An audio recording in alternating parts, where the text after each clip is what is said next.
Shalom Israel. First and foremost, I do want to give all praises, all honor, and all glory to Yahweh Ba'ashem Yahushua Ba'ashem Kakadash, the born to the apostles, and also great millstone for teaching us his truth, peace, and blessings to the whole of Israel. Yahweh is the name of the Father in Hebrew. Ba'ashem is the name, and Yahweh Shai is the name of the begotten Son. Back in our lesson, and as you see within the title, a time of war.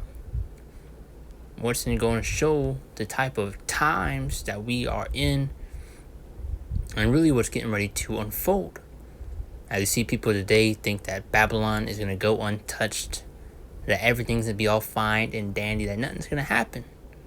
Well, we're going to read this quick article right here and further expound that point throughout this lesson, and Lord will be edifying. And the point says, Trump to rename Department of Defense the Department of War. And war is exactly what you're getting ready to see.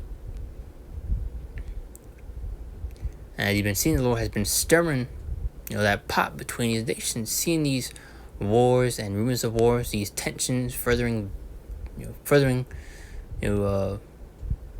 don't word that correctly, continuing to, build between these nations, dealing with the tensions, the conflict continue to break out. So things are heating up. And once it's all through spent probably how Ba'ashem Shai that you're seeing these things. Because the Lord is what's stirring that pot in order to reach that breaking point, or that boiling point, I should say, which is going to be World War III, all-out war. So it reads the title one more time. It says Trump to rename Department of Defense the Department of War, officials say, or official says. But read on with this article, see what it has to say. But that just further goes to show the type of times that we are in. Now it says renaming aims to reflect warrior ethos, says Defense Secretary Hegseth. Congressional approval needed, but Republicans like to oppose. Critics argue name change is costly and unnecessary distraction. Now, U.S. President Donald Trump plans to sign an executive order on Friday to rename the Department of Defense the Department of War. A White House official said on Thursday a move that would put Trump's stamp on the government's biggest organization. And as these months been flying by, you've been seeing these tensions building between these nations, especially dealing with Israel and Iran. You saw how that situation where the U.S. was pretty much pulled into it. So a prophecy is speaking, man. You get in scripture how the least of the flock shall draw them out. Roughly paraphrasing. You're seeing the situation with Russia and Ukraine continue to escalate. Things are heating up, and on all levels.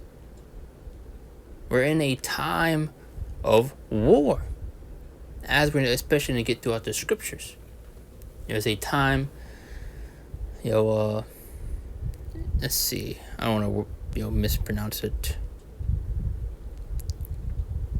Read the first verse is all I'm going to get, and we'll come back to this. This is, to everything there is a season and a time to every purpose under the heaven.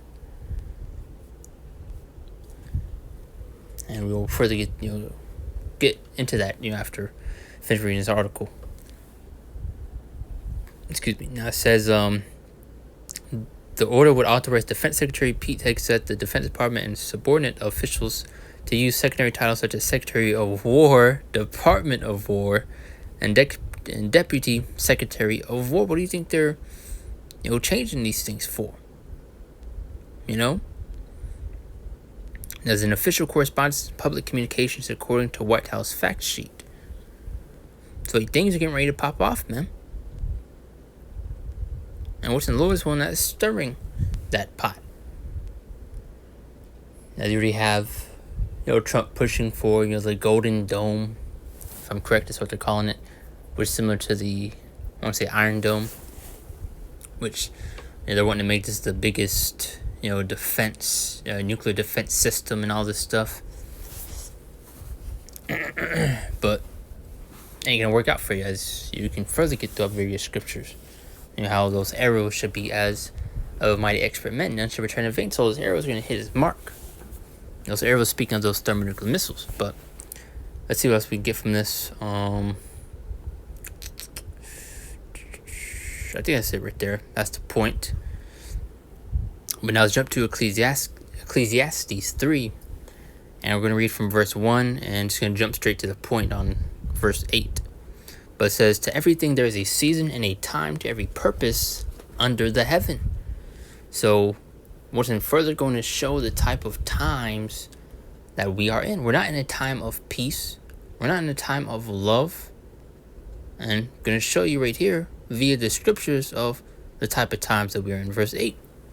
Now it says a time to love and a time to hate, a time of war and a time of peace. And we're clearly not in a time of peace. We're clearly not in a time of love. And we're in a time of war, man. And you're seeing the build up towards it.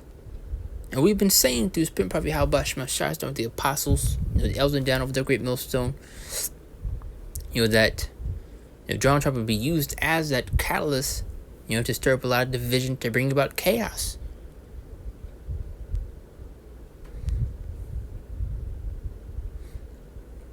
And he could be the man to kick things off. And we had to see. But we're just going to show the times that we are in. And once and nothing good is coming to this place. As we're going to read right here in 1 Thessalonians 5:3. And it says, for when they shall say peace and safety, then sudden destruction cometh upon them, as travail upon a woman with child, and they shall not escape. So there's no peace nor safety come to this place. Because you also have this devil do damage control at times to make it seem everything's all fine and dandy, everything's all right, everything is cool, while the Lord is getting ready to destroy this place. While destruction, despair is coming. Read one more time. For when they say peace and safety, then sudden destruction cometh upon them. So once there's no peace nor safety come to place, but death, destruction, despair, judgment. Got a couple more scriptures. Matthew 24:3-8.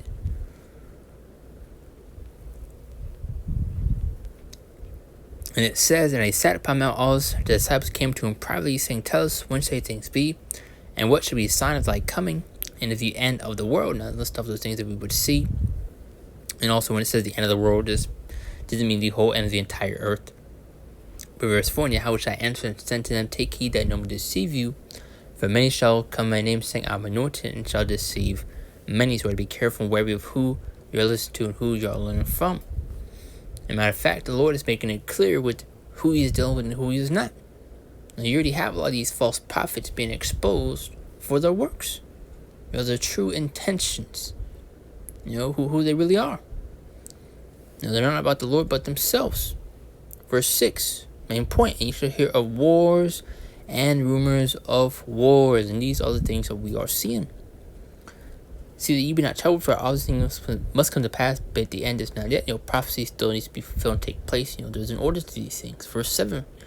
For a nation shall rise against nation, it came in its kingdom.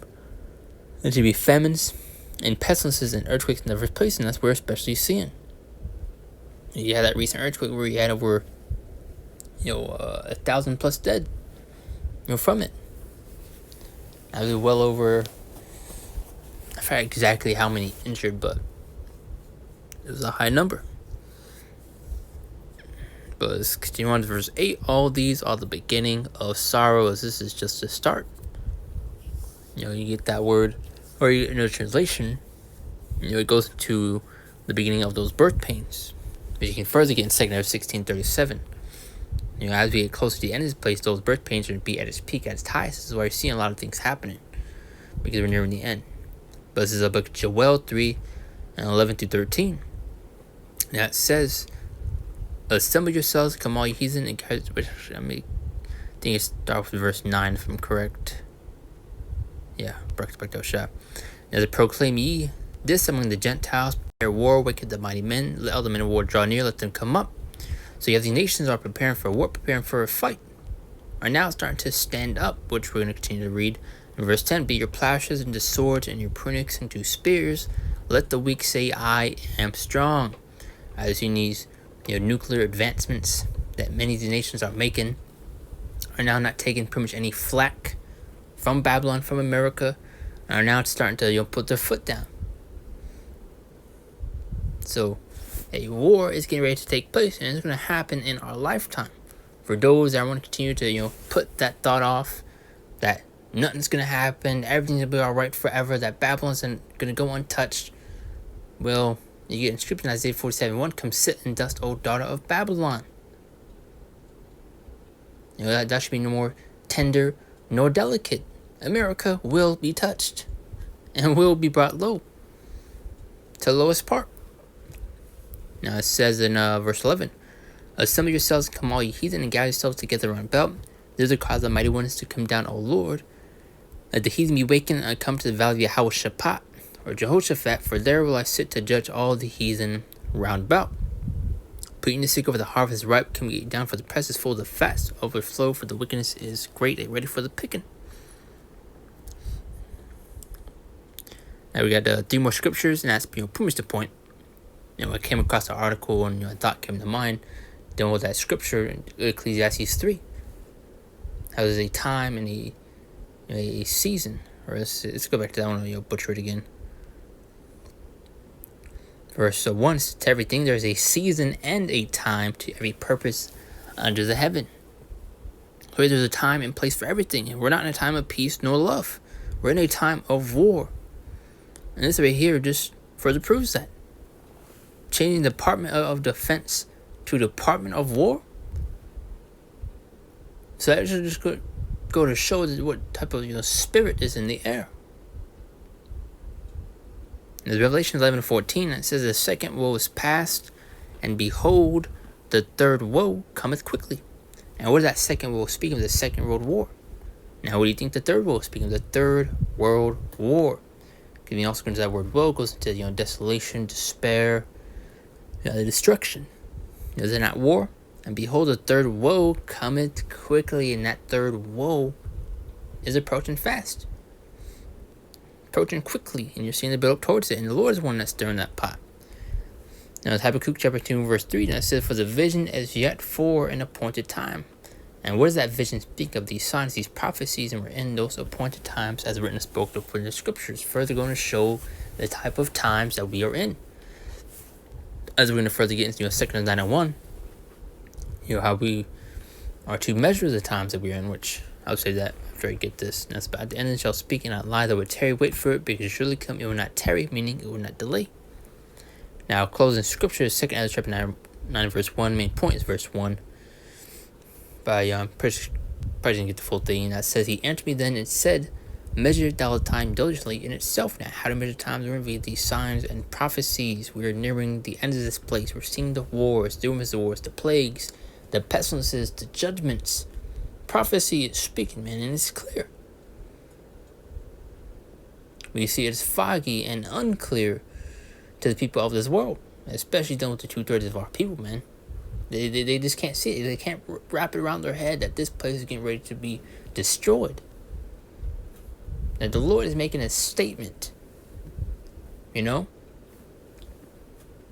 this is she wants to that the time diligently in itself, and when the sea parts signs pass, which told you before, then shalt thou understand that it is the very same time in the highest when we get to the world she made.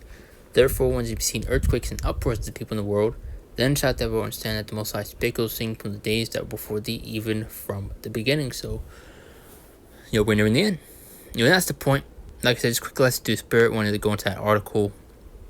That scripture came to mind in Ecclesiastes 3, how we're in a time of war. And that right there just further proves the Department of War. They're even changing the officials' names. So, that's the point. The Lord will edify and close out. Give all praises, all honor, and all glory to Yahweh, by Hashem, Yahweh Shai, by Hashem, Kakadash, and Shalom. See you next one, the Lord's will.